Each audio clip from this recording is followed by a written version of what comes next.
Waalaikumsalam warahmatullahi wabarakatuh, dokter. Nggih. Mas, sudah kelihatan belum itunya, Mas? PPT-nya?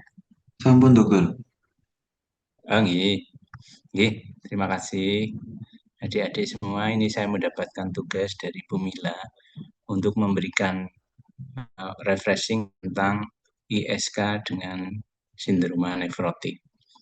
Jadi, ini kuliah yang biasa saya berikan untuk adik-adik semua paling sudah pernah juga ketemu dengan kuliah ini. Yang pertama kita singkat saja ya di kuliahnya, nanti kalau ada pertanyaan silakan ditanyakan. Disiapkan dari sekarang. Pertama tentang ISK. Ini misalnya ya ada kasus wanita 30 tahun datang dengan keluhan demam, nyeri pinggang 1 hari ini. 3 hari yang lalu sebelumnya ini maksudnya penderita mengeluh nyeri saat kencing. Kencing yang lebih sering dan tidak bisa ditahan, jadi kayak anyang-anyangan gitu. Pasien tidak memiliki penyakit kronis dan kelainan saluran kemih, tidak ada penyakit lain. Kemudian pada pemeriksaan fisik, tekanan darah sama respirasi rate normal, tapi nadinya naik 104 dan suhunya juga naik 38,5. Kemudian ketika pemeriksaan didapatkan nyeri ketok pada osteovertebrae. Pemeriksaan laboratorium didapatkan leukosit urin 10, eritrosit urin 10, dan kultur urin didapatkan patogen 100.000 atau 10 pangkat 5. Apakah kondisi klinik yang paling mungkin diderita pada pasien tersebut? Setelah kuliah ini, Anda adik-adik bisa menjawab apa diagnosis ini. Kemudian tanda klinisnya apa saja. Kemudian bagaimana patogenesis kenapa terjadi seperti ini. Kemudian pengobatannya bagaimana. Tuh. Ya, jadi ISK definisinya adalah invasi mikroorganisme. Jadi mikroorganisme itu masuk ke jaringan saluran kencing, ke traktus urinarius dari orificium uretra. Jadi dari pucuknya uretra sampai ke kortek ginjal. Jadi kumannya ada dari orificium uretra maupun dari kortek ginjal. Kemudian yang kedua, apabila adanya bakteri dalam urin atau bakteri uri, maka ini berisiko untuk mengalami infeksi. Kemudian kultur, didapatkan kuman lebih dari 100.000 atau 10 pangkat 5 koloni forming unit per mili urin, maka ini dikatakan sebagai ISK. Jadi ISK gampang apa? Ada bakteri dalam urin, mulai dari saluran kemih, mulai dari depan orificium uretra sampai kortek ginjal. Dan jumlah bakterinya ada 100.000 atau 10 pangkat 5. Kemudian ada pembagian di sini. Pembagian infeksi saluran kemih paling tidak dibagi menjadi 5. Yang pertama adalah wanita dengan akut uncomplicated cystitis. Kemudian yang kedua, wanita dengan recurrent cystitis atau cystitis yang berulang. Yang ketiga adalah wanita dengan akut uncomplicated pyelonefritis. Jadi bukan cystitis tapi pyelonefritis ke atas. Kemudian berikutnya adalah complicated UT dan berikutnya adalah bakteri uri asimptomatik. Nah, yang dikatakan complicated UT adalah UT yang mungkin komplikasinya akan meningkat menjadi serius, meningkatkan risiko komplikasi atau kegagalan terapi. Sedangkan pada bakteri asimptomatik adalah pada urin ada bakteri 10 pangkat 5 atau 100.000 ini pada 2 kali pemeriksaan bakterinya sama tapi tanpa gejala. Dan pada asimptomatik bakteri ini didapatkan pada 5% dari wanita muda. Ini kategori dari infeksi saluran kemih pada dewasa. Tadi ya, sudah. Yang complicated urinary tract infection apa saja? Yang urinary tract infection, yang pertama adalah infeksi pada laki-laki. Jadi semua infeksi pada laki-laki dikatakan complicated. Jadi kemungkinan serius complication sama kemungkinan kegagalan pengobatan. Yang kedua adalah infeksi pada wanita hamil. Yang ketiga adalah infeksi pada DM yang tidak terkendali. Yang keempat adalah infeksi tapi berbarengan dengan adanya obstruksi atau faktor struktural lain pada saluran kemih seperti ada batu, keganasan, kemudian struktur, divertikula pada bladder, ada kista ginjal, ada fistur, ada ileal conduit, dan ada other urinary diversion. Kemudian yang kedua adalah abnormality fungsional seperti neurogenic bladder sama reflux vesicoureteral. Berikutnya adalah ada benda asing seperti kateter, kemudian ada stent, DJ stent itu, kemudian ada saluran nephrostomy atau kondisi lain seperti pasien-pasien dengan CKD, apa pasien-pasien yang mendapatkan transplantasi ginjal, atau pasien yang mendapatkan imunosupresan, atau pasien uropatologi yang apa itu namanya bakteri yang multi drug resistant, sama infeksi yang berhubungan dengan healthcare, kemudian prostatitis juga termasuk. Dan asymptomatic bakteri tadi sudah ya. Ini adalah yang dikatakan complicated urinary tract infection. Sebenarnya dari gambar ini itu sudah mewakili patogenesis keseluruhan dari ISK. Jadi ISK itu dimulai dari adanya koloni kuman di OUE ini, Urevisium uretral eksterna ya. Nah, koloni kuman ini dari mana saja? Bisa dari fekal, bisa dari daerah perineum, bisa dari partner seksnya ya, istrinya, suaminya, bisa dari vagina, bisa dari penis di sini ya. Kumannya ngumpul di sini di OUE. Nah, dari sini nanti kumannya akan naik masuk ke kandung kemih. Nah, masuk ke kandung kemih, jadilah dia menimbulkan di sini ada uretra, uretritis. Kemudian kandung kemih menjadi cistitis, prostatitis, epididymitis, dan kalau masih di ureter ini namanya ureteritis. Kemudian apabila kumanya itu naik sampai ke pielum, namanya ISK atas, namanya pielonefritis. Nah, gejalanya kalau ISK bawah, gejalanya bahasa awamnya itu anyang-anyangan gitu ya. Jadi nyeri suprapubik nyeri. Kemudian ada disuri, kencingnya nyeri, frekuensi. Jadi bolak-balik kencing ya, sedikit-sedikit ya.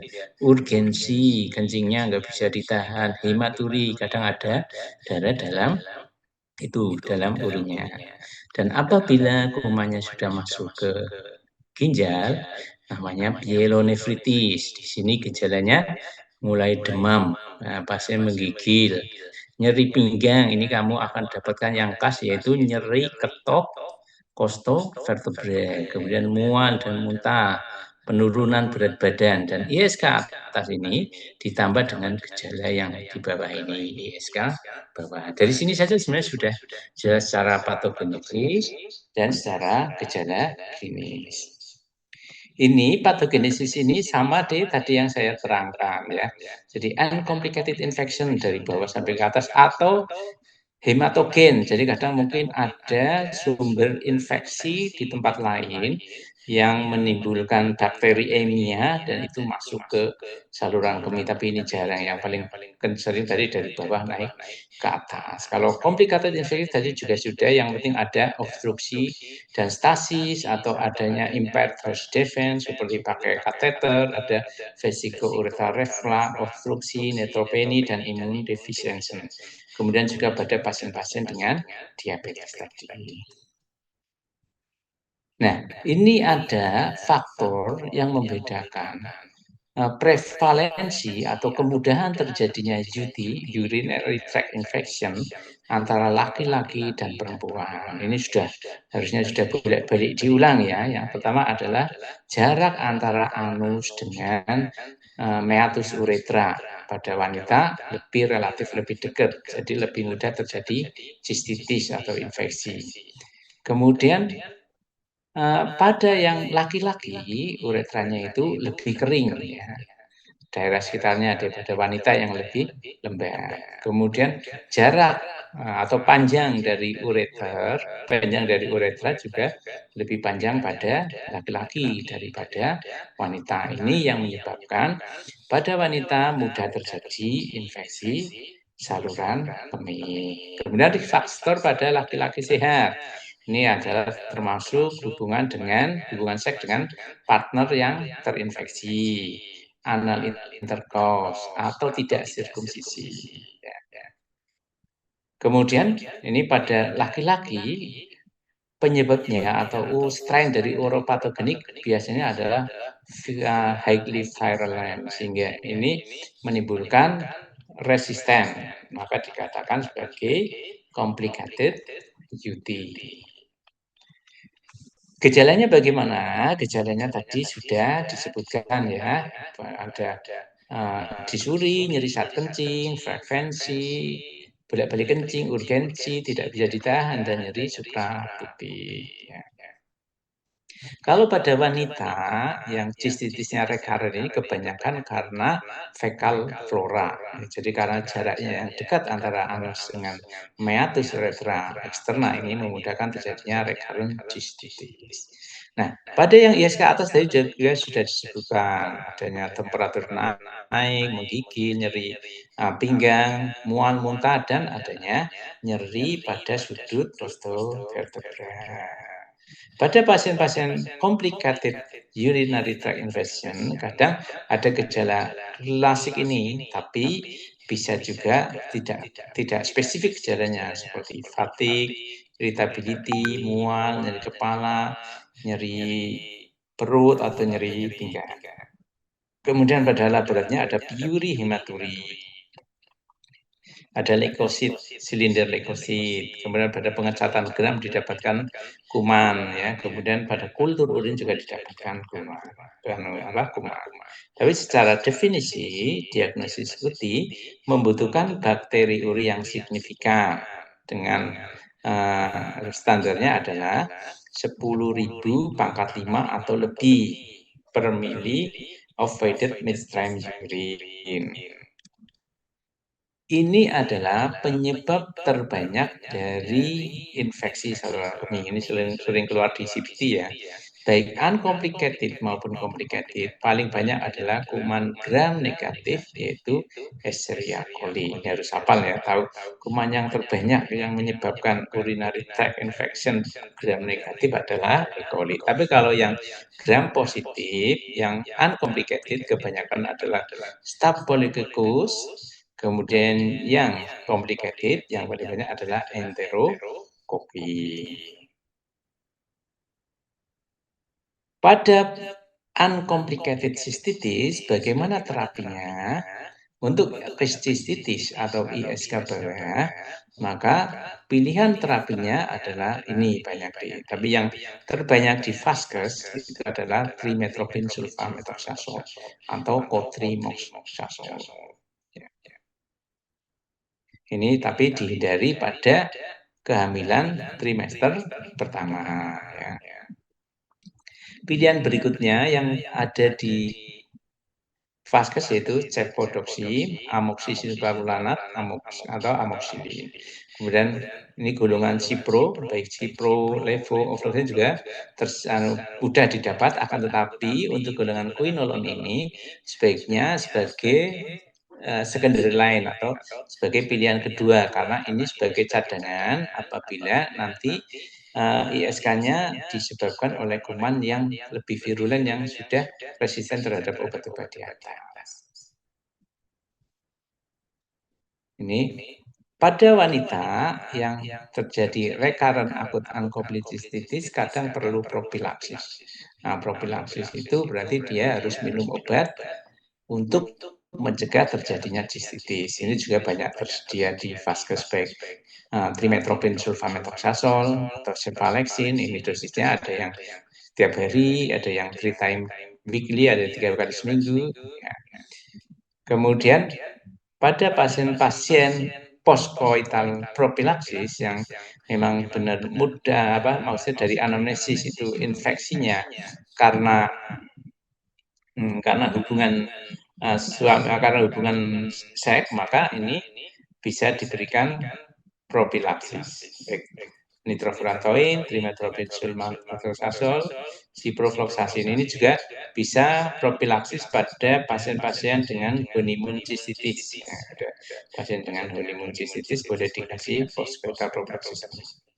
Nah, apabila terjadi pyelonefritis yang akut atau urinary tract infection complicated lainnya, maka sebaiknya diberikan obat yang parenteral. Nah, obat-obat yang parenteral ini contohnya adalah ciprofloxacin atau levofloxacin. Ini adalah obat-obat ini diberikan sebagai terapi pertama sebelum didapatkan adanya kultur kuman. Apabila sudah ada kultur dari urinya, maka antibiotik-antibiotik ini diganti dengan antibiotik yang sesuai kultur. Nah, kira-kira infeksi saluran kemih seperti itu, monggo diperdalam sendiri, monggo kalau ada pertanyaan. Kemudian yang kedua tentang sindrom nefrotik. Ini ada vignet ya, ini biasanya vignet juga keluar di soal. Pasien laki-laki 24 tahun datang dengan keluhan mata bengkak sewaktu bangun tidur. Penderita juga merasa urinya berbusa setiap kali berkemih. Pada pemeriksaan fisik, tekanan darah normal, edem tokay minimal. Pemeriksaan laboratorium protein urinya didapatkan 4 gram, kemudian didapatkan lipiduria, albumin 2,5, dan kolesterol meningkat 300 mili. Setelah kuliah ini, paling tidak adik-adik bisa mendiagnosis dari pasien ini, kemudian tahu bagaimana patogenesis mengapa terjadi seperti ini, dan tahu terapi yang harus diberikan. Jadi penyakit glomerular atau glomerular disease adalah adanya disrupsi dari GVB yang menghasilkan satu atau lebih di bawah ini. Yang pertama adalah protein uri glomerular, yang kedua hematuri, dan yang ketiga adalah penurunan dari laju filtrasi glomerulus. Ini dibagi menjadi 3 glomerular disease. Yang pertama adalah primer glomerulopathy. Jadi primary glomerulopathy ini penyakitnya mulai pada glomerulus dan menyebabkan kerusakan langsung hanya pada glomerulus. Contoh dari primary glomerulopathy ini misalnya minimal chain disease, kemudian membranous nephropathy, IgA nephritis, kemudian focal segmental glomerulosclerosis, kemudian adalah akut post-streptococcal glomerulonefritis, kemudian anti-GBM disease. Kemudian selain primer glomerulopathy juga ada secondary. Secondary ini adalah penyakit yang dihasilkan dari penyakit multisistem tapi juga menyebabkan glomerulopathy. Jadi ada penyakit sistemik, misalnya diabetes, dia akan menyebabkan diabetes nefropati. Lupus, dia akan menyebabkan lupus nephritis. ANCA, dia menyebabkan ANCA cystic vasculitis yang menyebabkan nefropati. Kemudian amyloidosis, kemudian infected related glomerulopathy, kemudian cryoglobulinemia. Yang ketiga adalah secondary focal segmental glomerulosclerosis. Ini adalah adanya penurunan jumlah nefron. Karena adanya penurunan jumlah nefron ini, akhirnya nefron yang sehat dipaksa untuk bekerja lebih keras untuk mengkompensasi, akhirnya timbullah sklerosis. Nah, sklerosis ini disebabkan karena penurunan jumlah nefron. Ini namanya secondary focal segmental glomerulosclerosis. Jadi glomerulonefritis adalah penyakit ginjal inflamasi. Di sini menyerang beberapa atau seluruh nefron yang akhirnya akan menyebabkan gangguan struktur dan fungsi dari glomerulus. Etiologinya tadi sudah bisa primer, jadi penyakit dasar dari ginjal sendiri. Tapi bisa juga sekunder karena DM, bisa karena SLE, systemic lupus erythematosus, kemudian bisa multiple myeloma, amyloidosis, ada infeksi streptococcus, hepatitis B, C, dan HIV. Kemudian imunopatogenesis dari glomerulonefritik yang pertama adalah circulating immune complex. Jadi ada kompleks imun yang beredar dan dia terperangkap di membran basal glomerulus. Kemudian deposit kompleks imun in situ. Jadi membran basalnya itu menjadi antibodinya. Dan nanti antigennya menjadi antigennya. Nanti antibodinya akan menempel di situ. Bagaimana manifestasi klinis dari glomerulonefritis ini? Yang pertama adalah adanya hematuri dan protein uri. Di sini ada red blood cell yang dysmorphic atau silinder eritrosit juga. Kemudian yang kedua, adanya penurunan fungsi ginjal. Yang ketiga, adanya hipertensi. Yang berikutnya adalah adanya pitting edem. Jadi ini edem ya. Biasanya di sekitar mata di sini. Berikutnya adalah kantelasma atau Murkeline ini ya. Kukunya ada garis putih, santelasma ini adanya timbunan lemak pada sekitar mata. Kemudian adanya hiperkoagulabilitas. Glomerulopati. Jadi, sebagian besar glomerulopati diklasifikasikan, dinamakan sesuai dengan bentuk dari morfologiknya. Misalnya yang pertama adalah nephritic tip aktif urin sedimen. Kemudian yang kedua adalah nephrotic ring proteinuri. Yang ketiga adalah gabungan antara nephritic dan nephrotic. Yang keempat adalah glomerular disposition disease. Yang termasuk dalam nephritic tip. Nah, glomerulopati nephritic tip. Ini yang pertama adalah diffuse proliferative glomerulonefritis. Yang berikutnya crescentic glomerulonefritis. Yang ketiga adalah focal proliferative glomerulonefritis. Ini adalah termasuk dari nephritic tip dari glomerulonefritis. Berikutnya ada with nephrotic ring proteinuri. Di sini ada membranous glomerulopati, ada minimal change disease, ada focal segmental glomerulosclerosis. Jadi ini yang pada anak-anak itu kebanyakan adalah nephrotic. Nah, nephrotic ya, tipe nephrotic yaitu minimal change disease.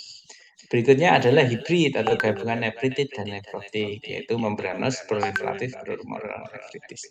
Jadi adik-adik kalau ketemu misalnya dari klinis, oh ini kok klinisnya nefritik, berarti kemungkinan penyakitnya ada tiga ini, diffuse, kemudian crescentic, kemudian focal proliferative glomerulopati.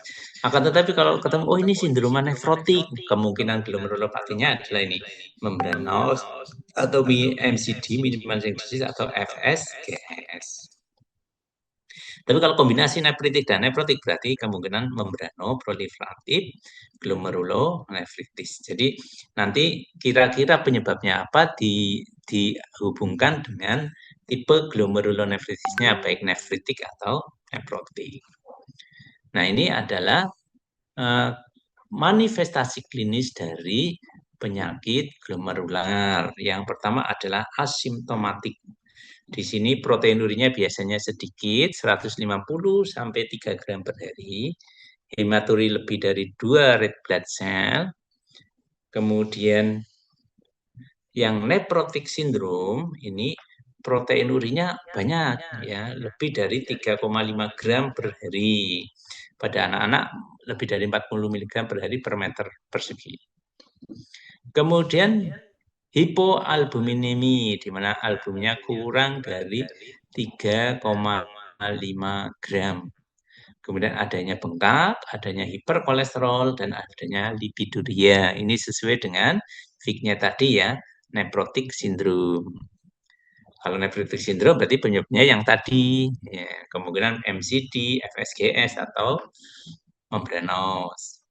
Kemudian yang kedua adalah rapidly progressive glomerulonephritis. Di sini gagal ginjalnya bisa segera terjadi baik secara hari maupun minggu. Proteinurinya biasanya sedikit, kurang dari 3 gram. Tapi ada hematurit dengan red cell count. Kemudian tekanan darah sering normal, kadang ada vaskulitis. Jadi di kulitnya itu ada bintik-bintik kemerahan, ada radang pada venanya, itu termasuk rapidly progressive glomerulonephritis. Kemudian berikutnya adalah makroskopik hematuria. Di sini hanya ada painless hematuri, ya, biasanya dengan infeksi hubungannya ya.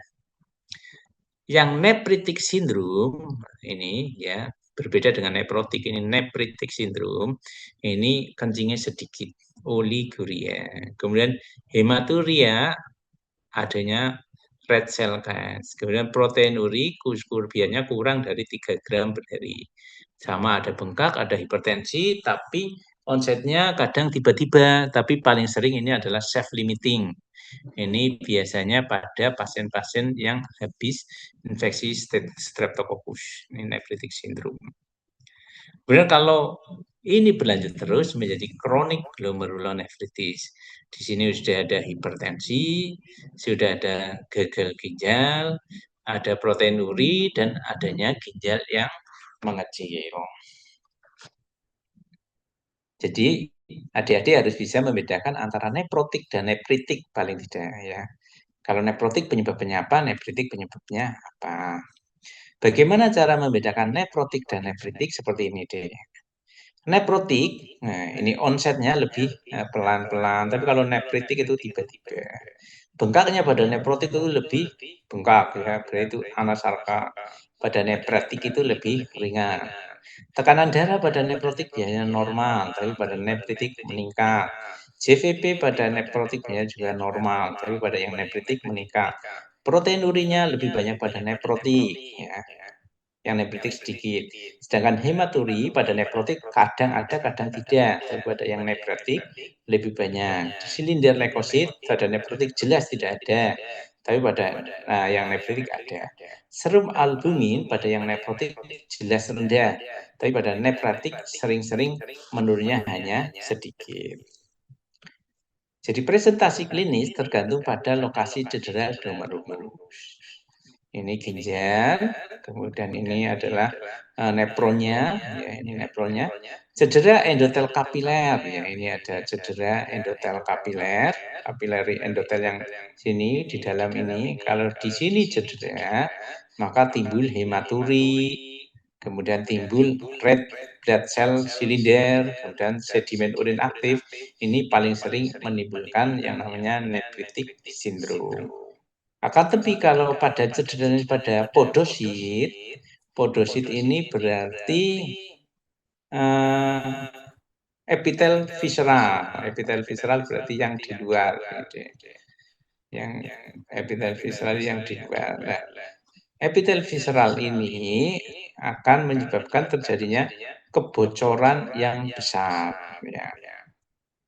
Visceral parietal epitel PE ini PE ini yang di luar sini ya. Ini menimbulkan kebocoran urin yang besar. Ini yang menyebabkan nephrotic ring proteinuri. Kalau cedera mesangium ini jaringan penyangganya itu muncul episodik hematori dan protein uri ringan dan moderat. Nah, nanti dalam keadaan patologis, lesi glomerulus dapat menyebar semuanya terkena, namanya global. Jika seluruh berkas glomerulus terlibat. Tapi bisa dikatakan segmental jika hanya sebagian yang terlibat, yaitu kurang dari 5%. Kemudian ini ada yang namanya proliferasi ekstrakapiler atau sel bulan sabit atau kraniocytic adalah lesi yang terkait dengan akumulasi makrofag, fibroblastik, sel epitel yang berproliferasi dan fibrin di dalam ruang Bowman dan menyebabkan pecahnya membran glomerulus. Ini menandakan cedera parah pada dinding glomerulus. Ini yang menyebabkan RPGN atau Rapidly Progressive Glomerulonephritis. Bagaimana laborat yang harus dilakukan pada pasien-pasien dengan glomerulopati ini? Yang pertama jelas dilakukan urinalisis untuk melihat protein uri, untuk melihat adanya silinder eritrosit. Ya.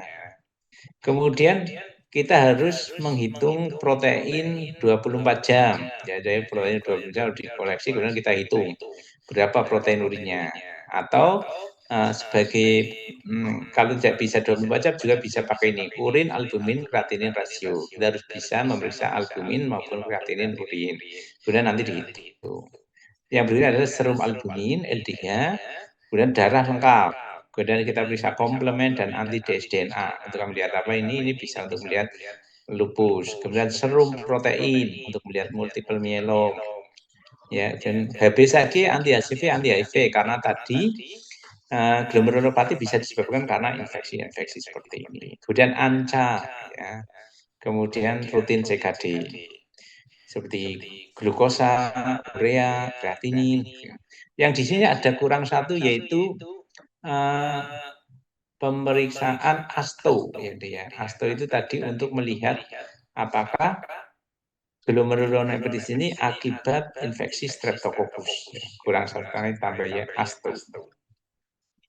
Bagaimana mekanisme terjadinya edem pada nephrotik? Ada dua teori. Yang pertama ada underfill, yang berikutnya ada overfill.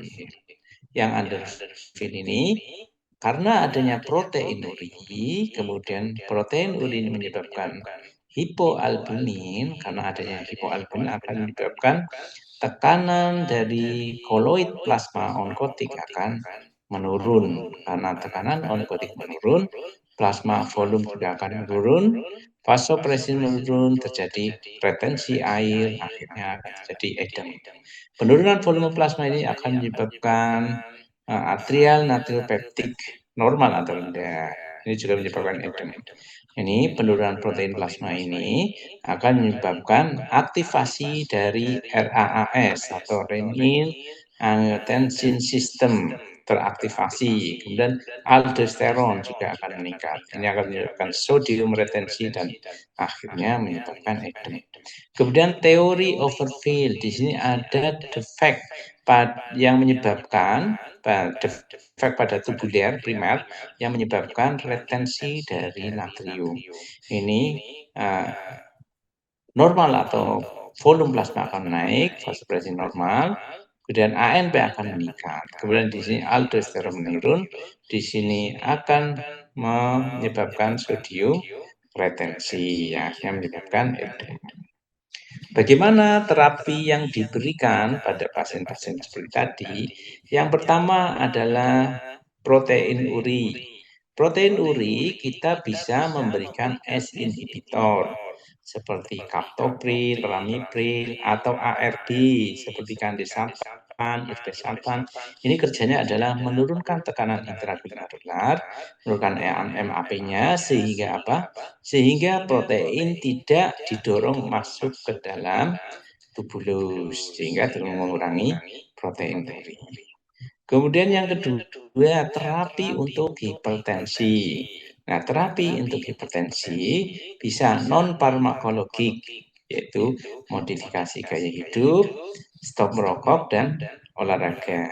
Dan farmakologi itu juga sama dengan untuk protein uri S atau ARB, CCB, beta blocker, atau diuretik.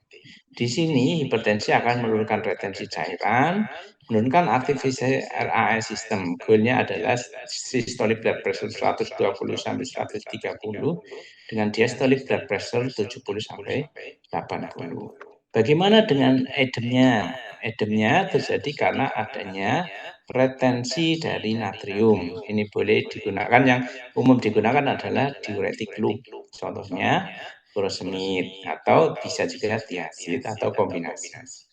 Yang berikutnya adalah hiperlipidemi. Ini kita bisa menggunakan obat-obat HMG, COA reduktase seperti Lova, Silva atau Atorva, Fibran, Gempiprosil atau resin peningkat. Kemudian pada hiperkoagulability-nya kita bisa menggunakan warfarin atau low molecular weight heparin. Nah, yang paling penting bahwa obat-obat atau apa? Kasus ini, kasus sindroma nefrotik adalah kasus imun, sehingga harus diberikan imunosupresan. Di sini bisa diberikan metilprednisolon, siklosporin, azathioprine atau MMF ya. Nah, metilprednisolon ini ada di fase 1. Boleh diberikan dengan dosis 1 mili per kilogram berat badan. Jadi misalnya berat badan anak-anak itu ya 20 ya dikasih 20 mili prednisol. Berat badan 60 ya dikasih 60 mili. Ya. Kemudian berikutnya adalah plasmaferesis. Di sini plasmaferesis digunakan untuk mengeluarkan antibodi dari dalam tubuh.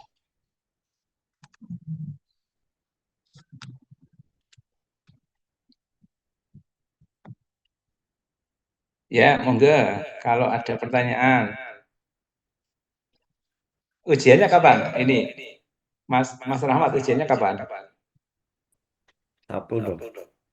Ya, soalnya kalau soalnya pokoknya kamu menguasai yang saya berikan ini saja, nanti insya Allah bisa mengerjakan ya. Iya dok. Yang saya berikan ini termasuk vignet-vignetnya itu kamu kuasai, insya Allah bisa mengerjakan soalnya ya. Iya dok. Oke, moga-moga dimudahkan ya. Amin. Dok, izin bertanya. Iya, silakan. Kalau kalau patofisiologi dari S ke atas itu dia dimulai dari penyakit yang infeksi yang bawah dulu atau gimana gitu? Ya, kalau yang IS ke atas itu tetap dari bawah dulu. Makanya gejalanya itu pertama IS ke bawah, tidak ada demam, cuma anyang-anyangan. Lah makin lama kumannya naik ke atas itu kan, Dek. Lah setelah melewati pilu dia jadi IS ke atas. Jadi paling banyak itu dari IS ke bawah. Yang hematogen itu hanya sangat sedikit. Jadi umumnya dari yang bawah tadi. Masuk dari UEA terus naik sampai ke PLO. Gitu Mas Rahmat. Gimana terus dok? Ya. Ini pada dari rumah ya. Saya kira mau offline, saya nggak kober, saya baru dikasih tahu kok sama Bu Mila. Ya pokoknya dikuasai ini ya, Mas, dikuasai ini kuliah ini ya. Nanti moga-moga bisa semua ya. Oke. Kalau nggak ada pertanyaan silakan kalau mau melanjutkan aktivitas. Si dok, mau terus sampai dok. Iya ya. Iya. Moga-moga lancar semua, lurus semua ya. Amin. Ya, saya tutup. Assalamualaikum warahmatullahi wabarakatuh. Waalaikumsalam warahmatullahi wabarakatuh. Ya, izin live ya, Dek. Siapa saja ini? Laura, Muhammad, Anafira, Naswa, Elin, Alifa, Lalintang, Dianita, Hilmi, Nur Iza, Nur Ais, Muhammad, Kiara, Duta Trio, Saudi, Muhammad Dhani, Azrul Awar. Ya, siapa lagi ini? Julia. Moga-moga lancar ya ujiannya ya. Amin, Nggih, saya dokter. tutup. Assalamualaikum warahmatullahi wabarakatuh. Waalaikumsalam. Nggih. Terima kasih dok. Ya, sama-sama. Izin live ya. Iya dokter.